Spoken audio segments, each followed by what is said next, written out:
സന്തോഷത്തോടും ഐക്യത്തോടും കൂടി ആഘോഷിക്കുന്ന ദിനമാണ് ക്രിസ്തുമസ്.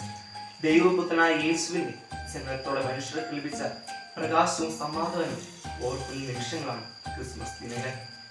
യേശു ലോകത്തിൽ നൽകിയ വലിയ സന്ദേശം എന്നത് സ്നേഹവും ക്ഷമയുമാണ്. നമ്മെ സ്നേഹിക്കാൻ, നമ്മെ രക്ഷിക്കാൻ ഈ ലോകത്തിലേക്ക് വന്നവനാണ് നമ്മുടെ സ്വന്തം യേശുനാഥൻ.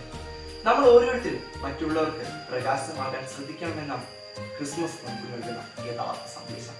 ഒരു പക്ഷേ വിശുദ്ധ മദർ തെരേസയെ പോലും, വിശുദ്ധ ചാവറയച്ചനെ പോലും, വിശുദ്ധ യേശുവിനെ പോലും ഒരു വലിയ വ്യക്തിത്വമായി തീരാൻ നമുക്ക് സാധിച്ചെന്നില്ല.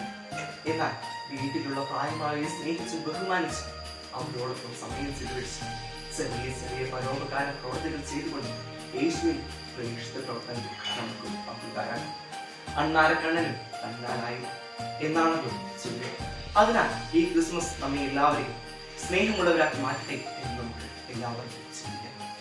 കുരിശിലാണികളാൽ തറയ്ക്കപ്പെട്ട് കിടന്നപ്പോൾ ഞാൻ നിങ്ങളെ ഇത്രമാത്രം സ്നേഹിച്ചു എന്ന് പറഞ്ഞ യേശുനാഥന്റെ പാദത്തിൽ ചെയ്യും.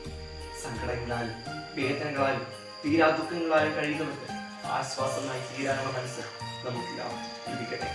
എല്ലാവർക്കും സന്തോഷവും സമാധാനവും നിറഞ്ഞ ഒരു ക്രിസ്മസ് നാൾ ആശംസിച്ചുകൊണ്ട് നിർത്തുന്നു. നന്ദി, നമസ്കാരം.